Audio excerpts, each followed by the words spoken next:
سب سے پہلے یہ نکتہ سمجھنا ہوگا کہ حضرت امام حسین رضی اللہ تعالی عنہ نے یزید کی بیعت سے انکار کیوں کیا، تو اس پر مفصل گفتگو درکار ہے۔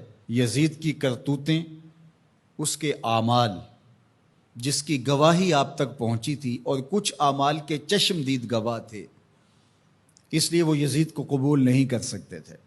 آپ نے بیعت یزید سے انکار کرتے ہوئے کہا مثلی لا یبایع مثلہ، لوگوں میں بیعت یزید سے انکار اس لیے کر رہا ہوں کہ میرے جیسا شخص اس جیسے شخص کی بیعت نہیں کر سکتا۔ یہ دو لفظوں میں پوری گفتگو کا خلاصہ آپ کے سامنے رکھ رہا ہوں۔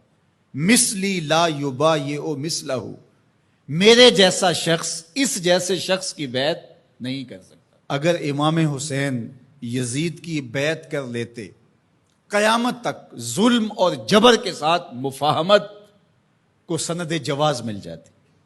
لوگ کہتے جب نواسہ رسول نے یزید کو قبول کر لیا، اس شخص نے یزید کو قبول کر لیا، اس کے ظلم جبر اور زیادتی کے باوجود، جس کو گٹی رسول نے دی تھی، جس کے کان میں اذان اور اقامت رسول نے کہی تھی، جس کو اپنا لعاب حضور منہ میں دیتے رہے، جو حضور کے کندھوں پہ کھیلتا رہا، حضور کے سینے پہ بیٹھتا رہا، حضور کی آغوش میں کھیلتا رہا، حضور علیہ الصلوۃ والسلام نے جس کی تربیت کی اور جس کو دنیا پر اپنے دو پھولوں میں سے ایک پھول قرار دیا، خون پیمبر، نواسہ رسول، جس کو حضور ابنی کہا، وہ ابن و بنتی، میرا بھی بیٹا ہے، میری بیٹی کا بھی بیٹا ہے، جس کو اپنا بیٹا قرار دیا، جب فرزند رسول ظلم سے مفاہمت کر لیتا ہے، جبر سے مفاہمت کر لیتا ہے، تو پھر مجھے بتاؤ کہ قیامت تک کوئی ظلم اور جبر کے خلاف کھڑا ہو پاتا؟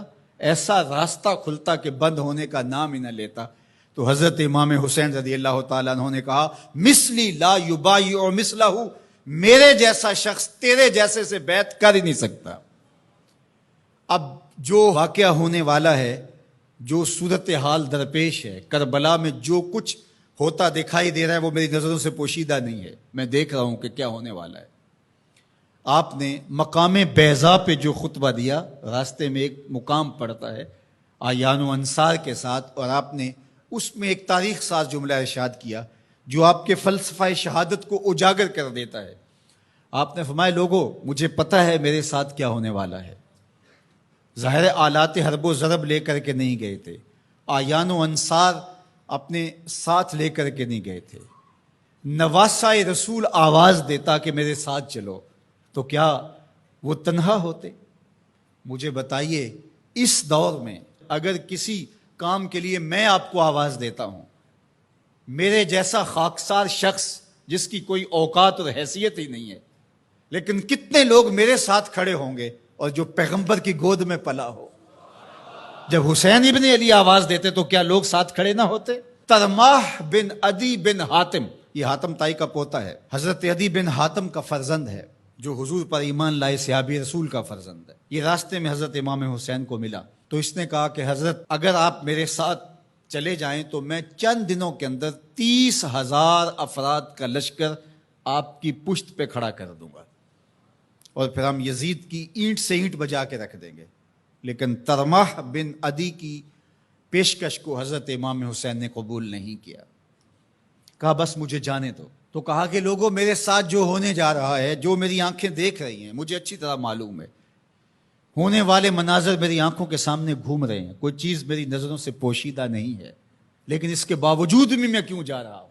تو وہ لفظ سنیے، عزیمتوں کی کتنی دل آویز کہانی ہے، کانسیپٹ کتنا واضح تھا، تصور کتنے واضح تھے۔ وَلَكُمْ فِيهَا أُسْوَةٌ، میں اس لیے جا رہا ہوں قیامت تک جبر، ظلم، جور اور زیادتی کے خلاف کھڑے ہونے والوں کے لیے کوئی نمونہ تو ہو۔ وَلَكُمْ فِيهَا أُسْوَةٌ، میری زندگی آنے والوں کے لیے نمونہ بن جائے کہ مفاہمت جبر سے نہیں کی جاتی، ظلم سے صلح نہیں کی جاتی، ظلم کا مقابلہ کیا جاتا ہے، چاہے کچھ بچے یا نہ بچے۔ لوگ سر بچانے کے لیے ہاتھ دے دیتے ہیں، امام نے ہاتھ بچانے کے لیے سر دے دیا، کہا یزید کے ہاتھ میں یہ ہاتھ نہیں آئے گا۔